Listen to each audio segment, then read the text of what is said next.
मुजफ्फरनगर के दंगे का दर्द झेल रही स्कूल और कॉलेज जाने वाली लड़कियां। दंगे के बाद लड़कियों ने स्कूल जाना छोड़ दिया है। एबीपी न्यूज संवाददाता वीता यादव ने मुजफ्फरनगर के दंगा प्रभावित इलाकों में जाकर लड़कियों का दर्द जाना है।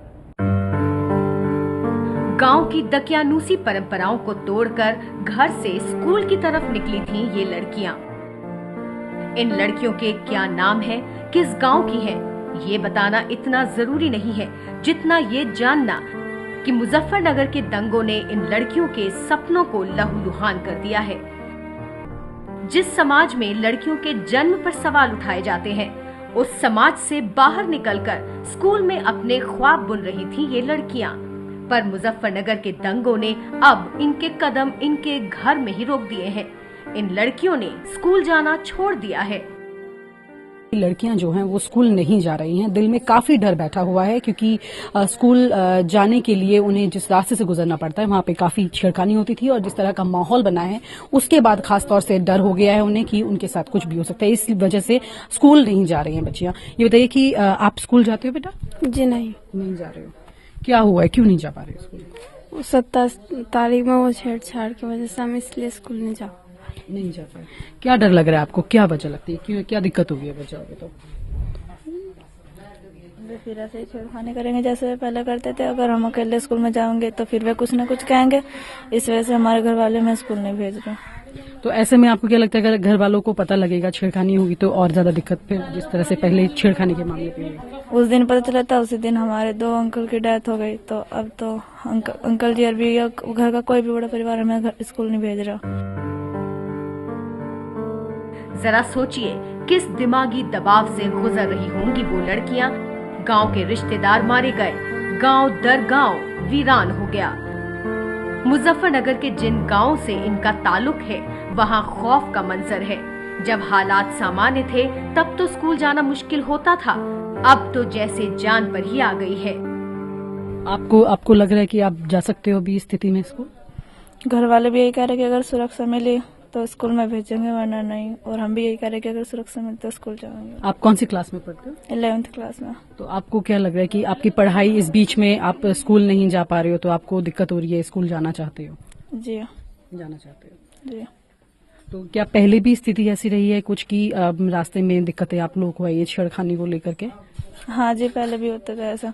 कभी कभी मतलब कि डेली यूज नहीं था, पर कभी कभी कर देते थे। वे कुछ दिन में आती दफा कर दे तो जाती दफा नहीं किया, ऐसे ऐसे कर देते।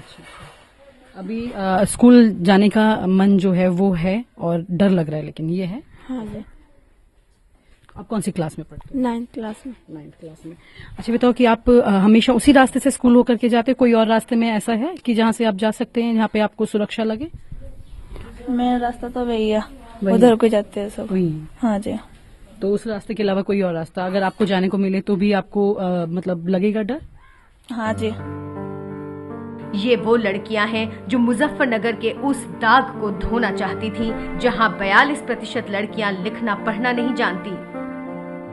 ये वो लड़कियां हैं जो उन माँ बाप को बताना चाहती थीं जो बेटी को जन्म देने से भी नफरत करते हैं। ये लड़कियां इन दिनों एक ही सवाल से जूझ रही हैं कि क्या कभी फिर से ये स्कूल जा पाएंगी। लड़कियों का कहना है कि उनके साथ छेड़छाड़ की घटनाएं कई सालों से हो रही थी। पुलिस से शिकायत भी की गई पर कुछ नहीं हुआ। सवाल उठता है कि प्रशासन लड़कियों को फिर से स्कूल भेजने के लिए क्या उपाय कर रहा है। परिवार और समाज को बड़ी मुश्किल से समझाने के बाद घर से बाहर निकली थी ये लड़की। शायद ही ऐसा कोई दिन रहा हो जब स्कूल जाने के रास्ते इन्हें मंचलों का सामना ना करना पड़ा हो। अक्सर ऐसा होता कि झमेले से बचने के लिए किसी से शिकायत नहीं करती।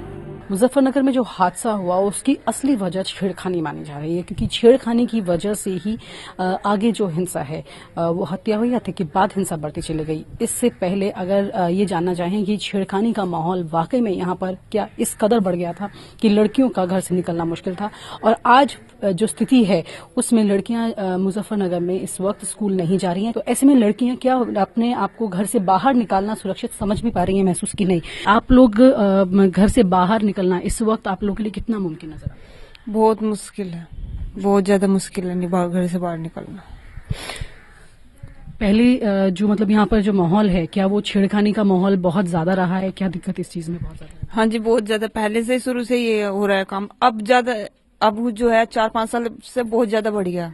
4-5 साल से? हाँ जी, ज्यादा हो गया। जब सर के ऊपर से पानी गुजरने लगा तब जाकर पुलिस से शिकायत की। पुलिस को मदद के लिए लाख समझाया गया पर कुछ भी नहीं हुआ। पुलिस प्रशासन को कभी आप लोगों ने कंप्लेन किया कुछ इस तरह से? जो कभी किसी ने कोशिश भी की तो ली नहीं, वापस कह दिया कि हमारे पास टाइम नहीं, जाओ यहाँ से। प्रशासन ने ये कहा? नहीं, जो पुलिस चौकी पे पुलिस वाले होते थे। वही पुलिस वालों ने? हाँ जी। उन्होंने कहा कि टाइम नहीं है। हाँ जी, जाओ। तो क्या ऐसा भी हुआ है कि जब दिक्कतें ऐसी आती हैं, कई बार लड़की अपने परिवार वालों को नहीं बताती है क्योंकि उसे लगता है कि कोई दिक्कत ज्यादा बढ़ जाएगी? क्या ऐसी स्थिति मतलब आप लोगों ने तभी बताया होगा जब बहुत बार हुआ है ऐसा कुछ हुआ?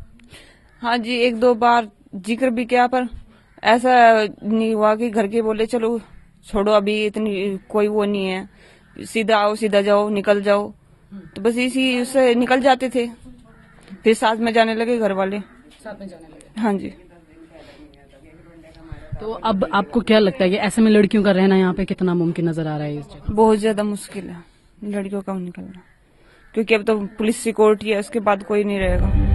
दंगों के बाद से मुजफ्फरनगर की फिजा बदल चुकी है। जहां भय और खौफ के साए में पुरुष रह रहे हैं, वहां लड़कियां घर से बाहर कैसे निकलें?